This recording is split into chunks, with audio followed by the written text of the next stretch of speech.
Well, hello, everyone, and welcome back to Fair Life with Andrew McKee. Hey, Kathy and Jan and Nancy and Kevin. I'm impressed. You've been without power for a few days. I saw online. So you're in Georgia. So yeah, you're on. Kudos. Hope. I noticed that you got your fiber back on today. Hopefully the power is on or not too far beyond it. Solar panels work. Gotcha. Okay. Well, that's cool. I'm glad that's helping. And hey, Damaris, thanks for joining.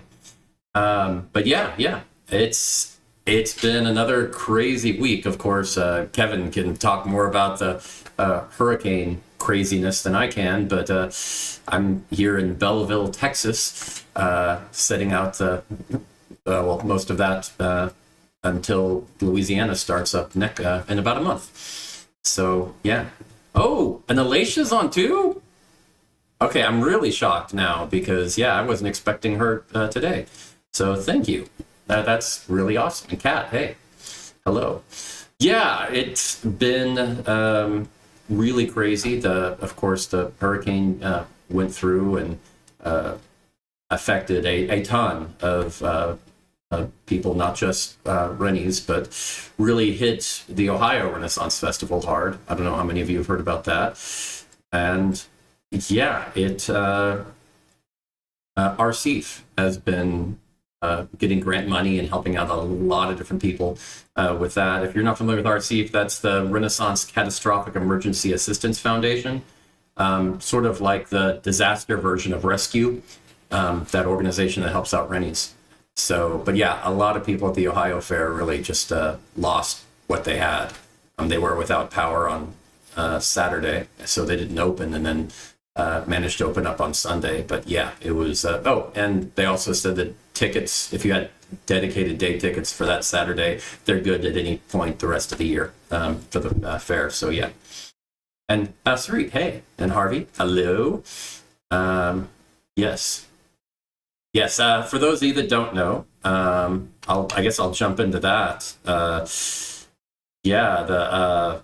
Alicia had to go off to the emergency room, and I think I have a picture here. Maybe let's see. Yeah. Okay, here we go. Yeah. So you can see that Alicia had an asthma attack, and she was working at the Maryland Fair, and I guess, she's probably on the phone. So I'll go ahead and tell the story as I know it real quick. She can tell me where I'm wrong, like she always does. So she was working at Scapa Leather, that shop, and at the Maryland Fair, and dealing with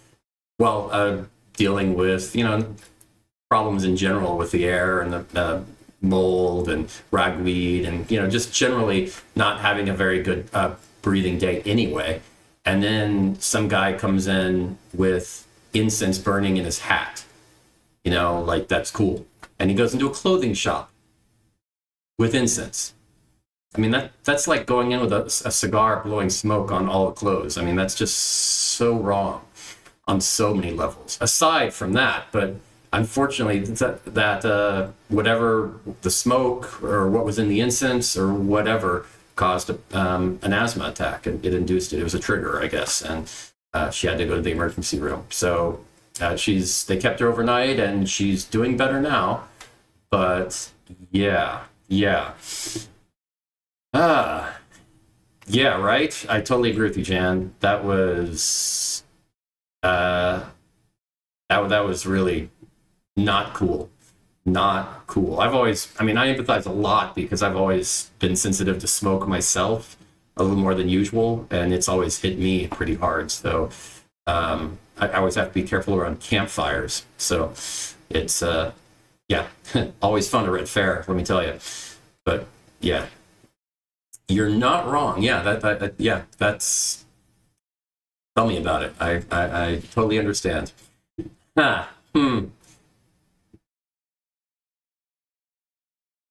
Yeah, right. They kept her for observation. So I'm glad you're at least feeling better. So that is good. That is very good.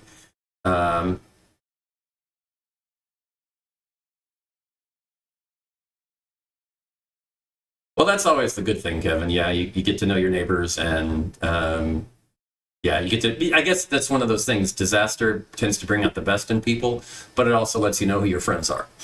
So that's always a good thing.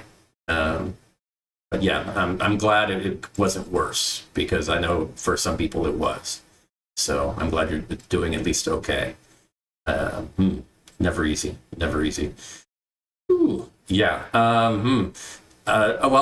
I guess. Oh, humidity. Yeah, I get that. That certainly can be a factor too. I didn't think about that for Alacia, but maybe that was a factor as well.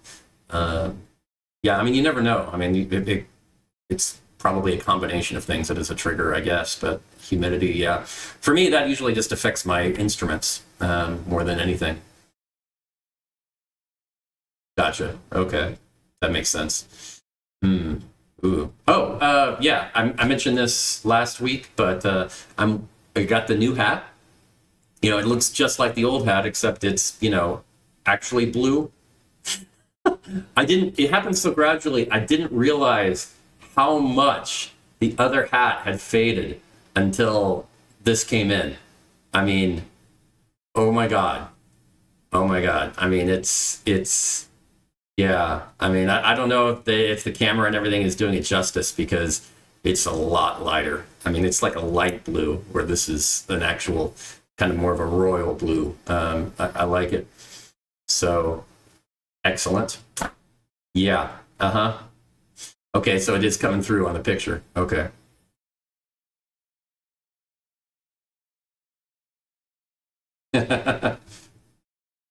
Ooh, never fun.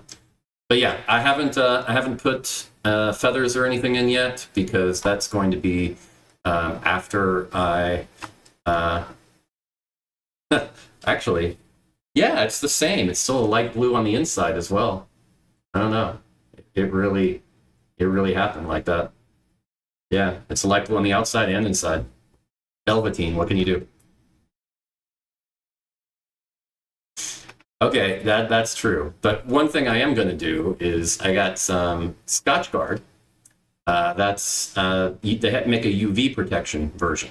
I mean, it's also going to help with rain, keep the rain off. But they have a UV protection version that should help with the fading. I'm going to try that, and we'll see. And then I'll put the feathers and everything in. So that's a tomorrow thing. I'm going to do all of that.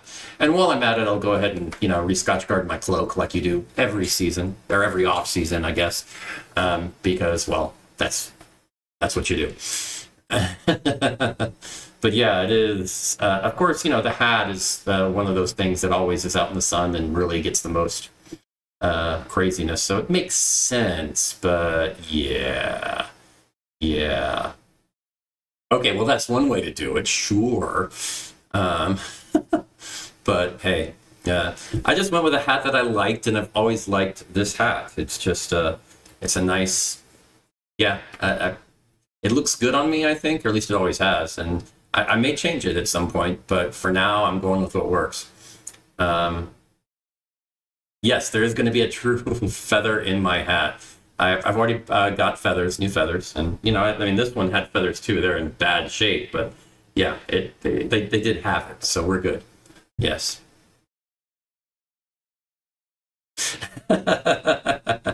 Okay, okay, okay, okay. I'll take it off. Happy? Okay. Sorry, sorry. Yeah, felt is normal. I mean, yeah. Hey, I'll let you know how this turns out, because I've never tried it. I heard good things from people, but we'll see. Hopefully, it will work well, keep the fading off, and keep the rain off, and it's a win-win-win. Hmm. Right. Hey, there you go. So yeah, definitely put up the GoFundMe information for Alacia. Always a good plan. Right, and that's definitely. I've got a few things that I'm going to be working on with that. Right. That's always weird. Some fairs, of course, enforce you have to wear a hat. Some don't care, but some fairs are very adamant about it. So you have to figure out something. Well, you are. I actually wasn't expecting you to be on, Malaysia. From hearing all this and knowing what happened, I was going to tell your story and say, well, Alicia couldn't be here today because, well, obviously, and that's what I was expecting. But no, no, no. She is dedicated. That is Alicia.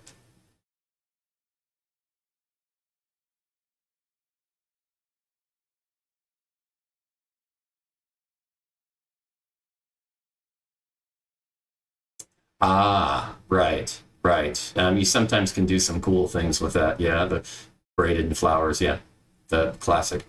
I blame the Cowsills. Their famous song from the '60s, "Flowers in Her Hair, Flowers Everywhere." Yeah, I think it's their fault, really. Yeah, I think the early California Fair took that to heart. But yeah, anyway,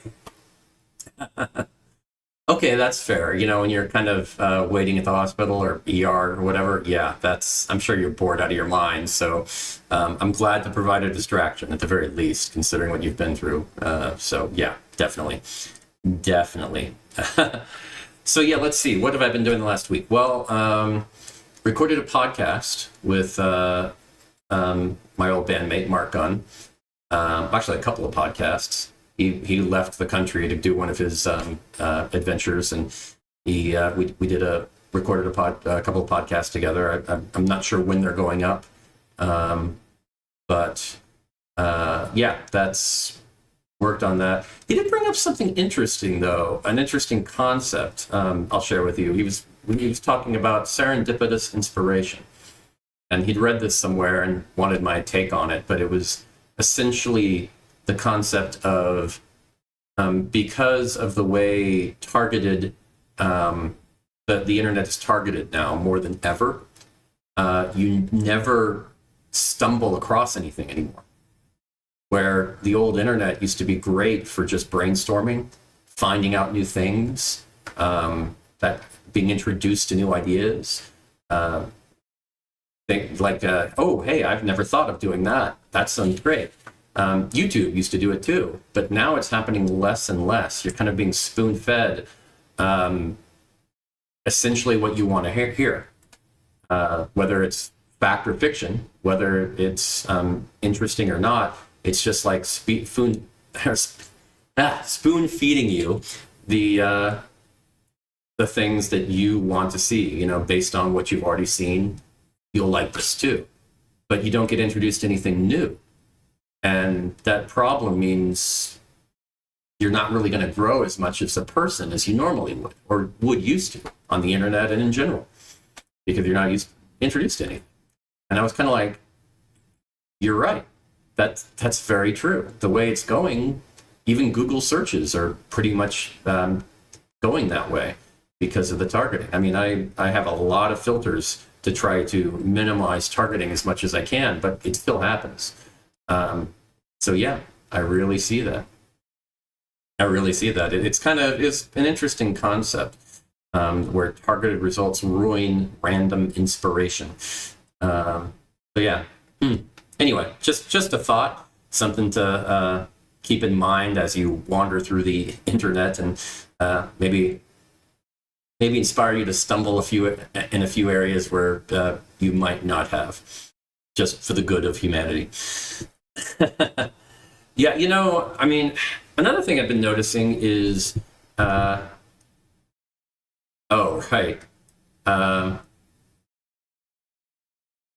Yeah, you're not wrong. You are not wrong. But yeah, another thing I was thinking about is how many bards there are. As I was going through the Faire list for this week, and it was I tend to look at the websites for each fair and see who all's performing there, if I know them, what's going on, and it was interesting because I just kept seeing, like, okay, these are two bards I know, there's a bard I don't know, I mean, it's bards. I mean, it didn't used to be that way. When I first started doing Faire, bards were very uncommon. there were a few, but not many. And when I started performing at Faire, there still weren't many.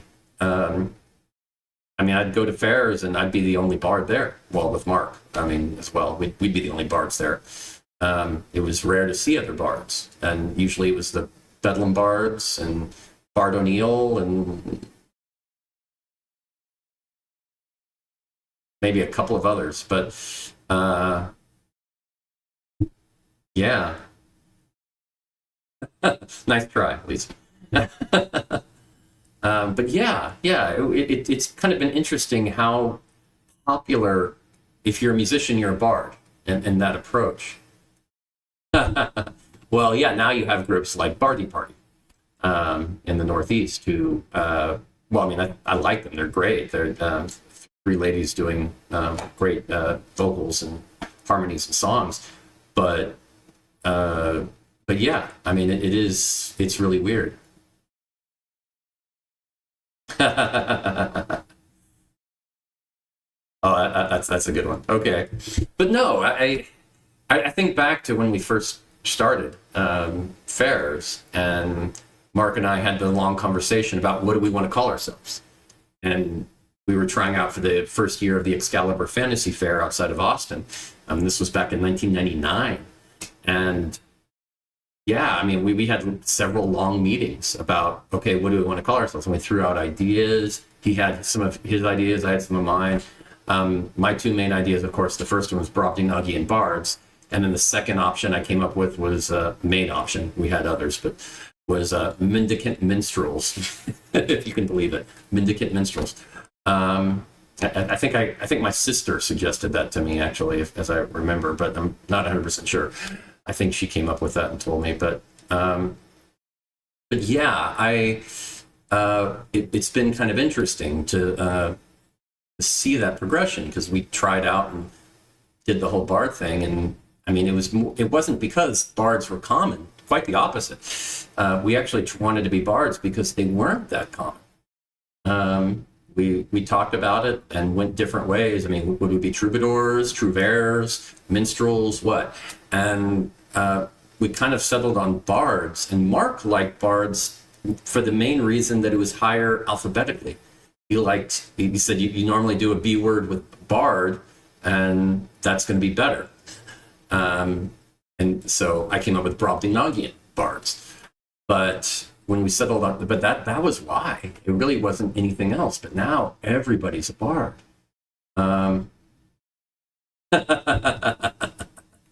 Right? I know.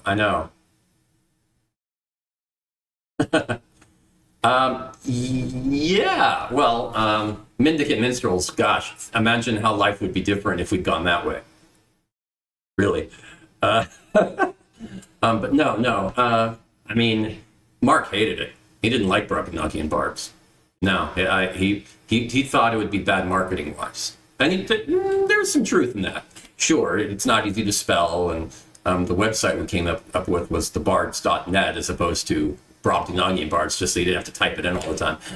But it was really, yeah. I mean, I just wanted to come up with something different and unique, and that's why I came up with it. And I always liked the word Brobdingnagian.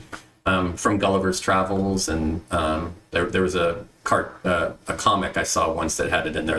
I always thought was funny, so yeah, it just always stuck in my head. So I went with Brobdingnagian, very SAT word, but yeah, I mean, it came down to the day for our to go out to the fair for tryouts, because we didn't have any video of us or anything, so we went to a tryout. We scheduled that with the entertainment directors, and yeah, we did that, and the day before we picked out what songs we were going to do in what order and all, and talked and practiced and did that, and then we said, okay, first choice is Brobdingnagian bards, but surely we can come up with something better. That's what Mark said. It's like, so let's sleep on it, and if we come up with something better, we'll go with that. So the next day we were driving out to the fair, and we just said, oh, yeah, what are we calling ourselves? And I guess, well, I haven't thought of anything else, so Brobdingnagian bards. So it was kind of like we just settled on it. But yeah, you see so many bards, and I've been thinking about it. Yeah, I know, I love alliteration too. you'd think that, but I think back in the 90s, actually, I don't know if that was true. I think a lot of people didn't know what a bard was back then. I mean, the only bard people even could name was Shakespeare, and they didn't associate that with music. So, and even then, it was more literary types who knew Shakespeare as a bard. It wasn't very common knowledge to think of it that way. So, yeah. Yeah. Oh, don't worry. I have a point. I'm getting there. Don't worry. I'm almost there. So I was thinking, why all the bards? And then it kind of hit me. Dungeons and Dragons. That's why. Because the bard is the main character in Dungeons and Dragons. I mean, the movies, the game, whatever. And there's such an influence of Dungeons and Dragons at Ren Faire. There you go. I mean, nowadays, I think 25, 30 years ago, people didn't associate it as much unless they were the ultra geeky, nerdy people like me who who gamed and went to Faire. But, well, yeah, sure. Yeah, I totally agree with that. Yeah, that's kind of it. Storyteller, but I think mainly because of Shakespeare. Because I think bards, they tended to be storytellers, musicians. Historically, they were a little bit, kind of like in Dungeons and Dragons, they were a little bit of a jack of all trades. They were a traveling entertainer. They would do a little bit of everything, usually. But yeah, you think of famous bards of Irish past, and there were plenty.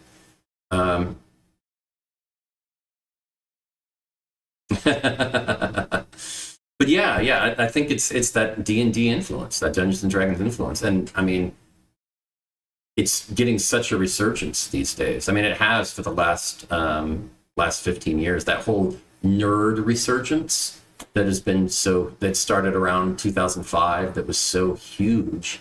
I think had a huge, profound impact on Faire in many different ways, but this is one of them. And yeah, I think Dungeons and Dragons, it's nowadays you go to a fair and you see gaming stores and as a merchant, and I'm like, people selling dice at Faire. It's gaming books and doing little adventures and quests where you have these questing adventures that you can sign up for and do at Faire. And it's really, this merging is kind of weird. It's also very popular for gamers to cosplay as their gaming character at Faire. Yeah, you're not wrong. Witcher helped. Yeah, it is. That's certainly one example. The D&D movie last year certainly played a part lately.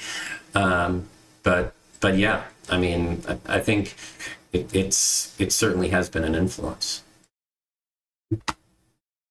Right. I know several different groups now that have game shops essentially, and do questing adventures and do all these little things. It's become a huge thing, and there's several groups that do it and travel to all the different fairs. It's been interesting. That makes sense. That doesn't surprise me at all. Oh yeah, you're not wrong. Lord of the Rings, that was of course huge. And Lord of the Rings was one of the major influences of Dungeons and Dragons. So much so there was a lawsuit. They ended up, after the original Dungeons and Dragons, they ended up changing some of the names. Hobbits became halflings and all of that kind of thing, just to avoid the lawsuit and to get around it. So yeah, it was a huge influence, definitely. A little bit. It is a different kind of approach. It really is. I think it's merging a lot more than you think. So yeah, I'm going to go ahead and jump in to the 7 reasons right now, because you know what I'm doing for 7 reasons?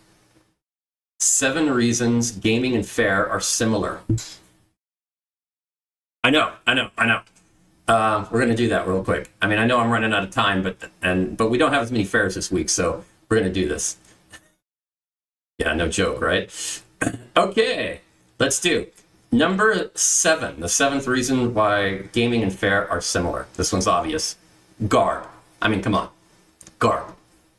I mean, generally, the garb you wear at Faire is inspired by history, but it's just like you said with Lord of the Rings, influencing everything, D&D and Faire to a great extent. That a lot of the garb is very fantasy oriented. Now, of course, fantasy garb is very much like influenced by history, and it's more a creative, well, let's adapt it to what we want. And, I mean, clothing wasn't in a vacuum. Just because something wasn't painted or drawn doesn't mean it didn't happen. With that, there's general, I mean, you can go a little loose with that, but yeah, I know sometimes they go a lot loose with that, but I'm just saying, garb. I mean, the garb is definitely similar in a lot of ways. Number 6, historical accuracy. Well, I just talked about that. Yeah, it's, let's just say loosely historically accurate. One of my favorite examples of this is in a very cheesy movie from 20 plus years ago. Martin Lawrence was in this movie called Black Knight. And, oh yeah, it's just one of those many different versions of a Connecticut Yankee in King Arthur's court. But there was this one scene that always made me laugh. I mean, it was when he's like, "Oh, I need to use the restroom. Go to the privy." And he's like, "Oh, the privy, right over here." And they show him, and he looks, and he's just like, "This is where you go."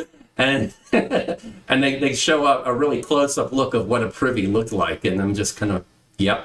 You don't think about that. Both Faire and Dungeons and Dragons are very idealized versions of the worlds they're representing. Very, very, I mean, you have multiple pairs of rose-colored glasses in that, let's put it that way. Right. Yeah. Yeah, that's fair. That's fair.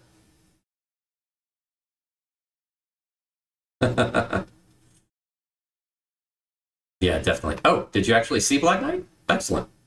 Yeah, it's not the best film ever, but it's fun, cheesy. So I kind of thought it was not too bad. I mean, Connecticut Yankee and King Arthur's Court has been done so many times in movies and television. Wow. I mean, I could do a show with every week doing a different version, and I don't know. I'd be curious how many I could get through, but every week I could go through over a year because they've done it in so many TV shows alone. It would, yeah, it would take a while. Um, oh, you did? Oh, cool. I didn't. I forgot that. But yeah, that was yeah, always good, always good. Okay, number 5, min-maxing. Yes, there's a certain thing in gaming where some players, they try to just be unbelievably extraordinary in a few areas, where if they come across something that utilizes that skill in gaming, they won't fail, pretty much no matter what. And it can be very frustrating to a dungeon master who's running the game to deal with min-maxers, so much so they often discourage or sometimes ban them. But Faire can be a similar thing. I mean, people, they'll go through and they'll just really highlight certain aspects and really just go nuts with certain things. And it's kind of interesting to watch in different facets, whether it's stage shows or costumes or characters or scenario or or certain people at Sherwood blowing up things with yeah, with powder. Yeah, it is. Sometimes they go very overboard on certain things, and less so in others. It's kind of wild how the emphasis is strange sometimes.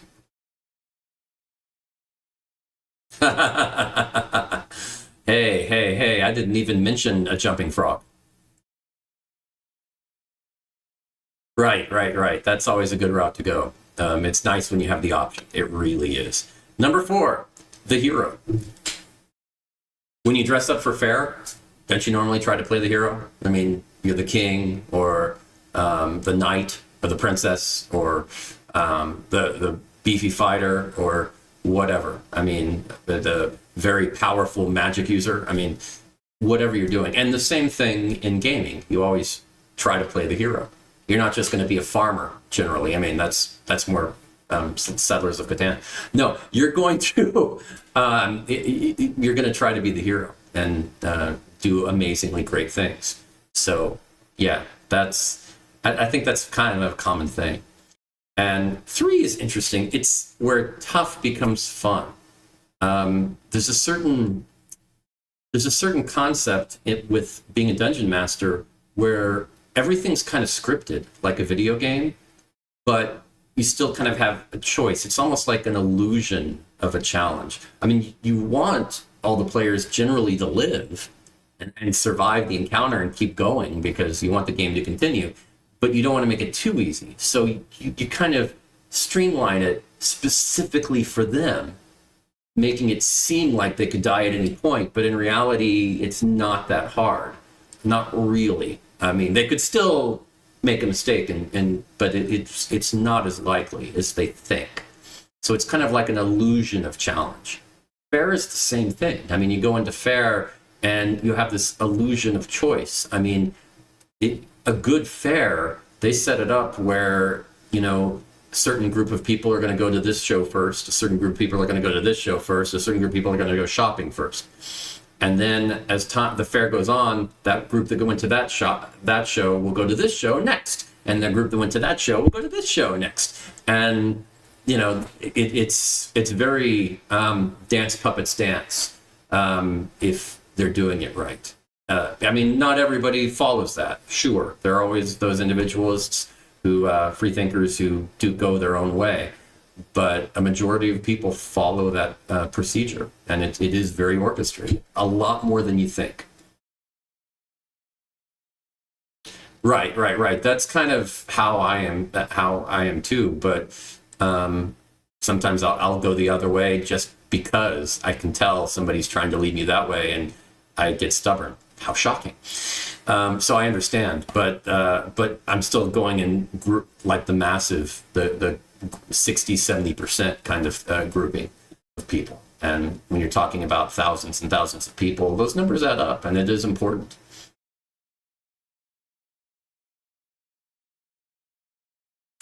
Yeah, and your gaming group will eventually leave you behind if you go too far with that. That's a fine line. You got to be careful with that. You really do. Yeah, you really do. Number 2, take you on an adventure. I mean, like I said, it is kind of scripted a little bit, but it isn't. It's scripted to feel like you've been on an adventure. You go through highs and lows. It's not all high energy. It's not all low energy. I mean, at regular intervals, you have food and drink where you can stop and do stuff, and that's the goal at a fair, to have that available. And gaming should be a similar type of thing. I mean, it's a scripted adventure, and that is the approach. And well, I mean, that's the trick. I mean, if you're always useful, they'll keep you around no matter how annoying you are. So yeah, you can do that. You can do that. And I mean, if you have that one skill nobody else has, you're in. And number 1, there's not just one way. I mean, it is scripted to an extent, but you have options. So think of it more like a choose your own adventure book, where there are different ways to get to the end, and there are multiple endings, but you can go your own way. So it's true in gaming, or at least it should be true in gaming. A good gaming session is like that. And it's true at Ren Fairs, or at least it should be, because a good Ren Fair is like that. Not all Ren Fairs and not all gaming groups are good. That's very true. Oh,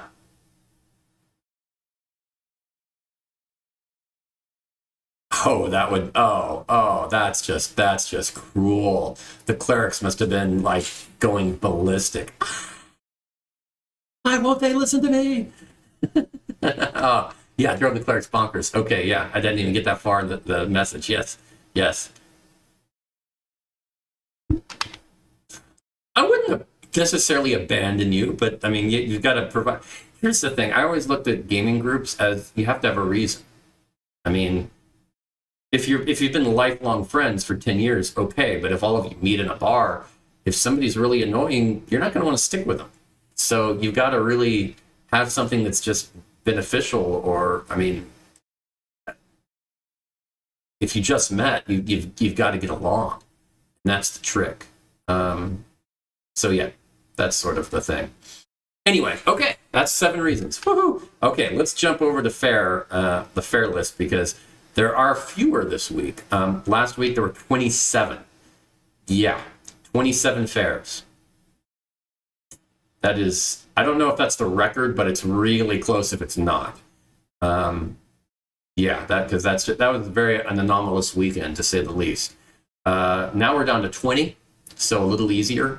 I'm certainly high, but we're kind of more in a transitional period where you notice a lot of the fairs over here are more northern because it's still pretty warm down here in the south, and that's starting to change, but it'll be more October when that really changes. So yeah. Okay. So let's jump down to the full page, and here we go.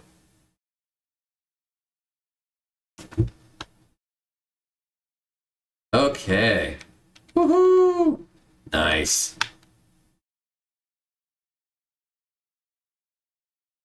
Okay, starting in the upper right, we have King Richard's Fair in Carver, Massachusetts, and it is the 6th weekend out of 8, and it is was it Gamers Guild weekend? I think so. Yes. Then going over to the Connecticut Renaissance Fair in Lebanon, Connecticut, it is the 6th out of 8 weekends again, and it's Time Travelers Weekend. Then we go to New York, and we have the New York Renaissance Fair in Tuxedo Park, New York, and it is the 8th out of 9 weekends. Jumping down to Pennsylvania, we have the Pennsylvania Renaissance Fair in Manheim, Pennsylvania. It is the 8th out of 11 weekends because they're crazy and go for 11 weekends. Good for them, but wow, always that's just always a scary thought for me. And Time Travelers Weekend is the theme. Going over to New Jersey, we have the Lakewood Renaissance Fair in Lakewood, New Jersey, just this one weekend. So yeah, just the one. Then going down to the Maryland, we have the Maryland Renaissance Festival, where it is sold out for the rest of the season. But if you can make it in, you can go see Alicia, assuming she'll be back this coming up weekend. And this is in Annapolis, Maryland, and it is the 7th out of 9 weekends, and it will be Romance Weekend. Huh. I'm missing one. I didn't put it on the map. Okay. Okay. I'm actually missing one. I did not put the Carolina Renaissance Festival on here. Okay, there's a little glitch here. So somewhere around here, it's the Carolina Renaissance Festival in Huntersville, North Carolina, and it is the 1st out of 8 weekends, and the theme is Opening Invasion Celebration. So, yeah, that was definitely a flub, so I'm sorry about that. Jumping over to Tennessee, we have the Tennessee Medieval Fair in Harriman, Tennessee, and it is the 1st out of 3 weekends. Going up to Ohio, we have the Days of Nights in Lancaster, Ohio. That's just the one weekend. And then we have the Ohio Renaissance Festival, continuing on after all the craziness with the hurricane, in Waynesville, Ohio. And it is the 6th out of 9 weekends. Viking weekend. Yeah, that's a good point. Be very aware that lots of roads are closed right now, so make sure you look in advance and check all of that. That is important, very much so. Going over to Illinois, we have the Old English Fair Stronghold in Oregon, Illinois, and that's just the one weekend. Then moving over to right. Yeah, moving over to think Iowa? Yeah, okay. The River Sans Festival in Sioux City, Iowa. This is just one weekend only. And then the St. Louis Renaissance Festival in Forrestal, Missouri. That's the 4th out of 6 weekends, and that's Viking Invasion. Kansas City Renaissance Festival and Bonner Springs. Huh. Okay, I'm definitely messed with the map a little bit. Yeah, there's definitely some mistakes there. Yeah, Kansas City Renaissance Festival, the 6th out of 7 weekends, and the theme is Tales and Ales. Very odd way to talk about pets and alcohol together, but okay. Jumping over to Montana, we have the All Hallows Medieval Fantasy Fair in Billings, Montana, just this one weekend. Going over to Idaho, we have the Idaho Renaissance Fair in Garden City, Idaho. This is the 2nd out of 2 weekends, so the last weekend. Over to Washington, we have the Spokane Renaissance Fair in Colbert, Washington, just the one weekend. And then jumping down to California, we have the Spokane Renaissance Fair in Colbert, Washington. I just said that. The Northern California Renaissance Fair. Man, I'm sorry. I'm looking at 3 things at once right now because I'm doubting myself. Yeah, let's just check this here. Okay. The Northern California Renaissance Fair in Hollister, California, the 4th out of 6 weekends, and the theme is Oktoberfest. Then we have the Renaissance of Kings Fair in Hanford, California, and it's just this one weekend. And then down here on Catalina, and is Two Harbors. It's a pirate festival on Avalon, California, and that's a 4-day weekend, Thursday through Sunday. So yeah, woohoo! And there we have it. Okay. Woo! Okay, sorry about that. A few mistakes on that. I'm gonna make sure I don't do that next week. All right. It's already 7:42. So before we go too late, let's go ahead and thank you all for joining me tonight. Always fun, and be safe out there. I hope everybody's doing all right, and if you're traveling through any of that area affected, please, do what Alicia said and be careful. And I guess that's it for September, and we'll see you in October. So hopefully October will be a lot better. Take care. Have a good day, a good week, and as always, Fair Life. Take care.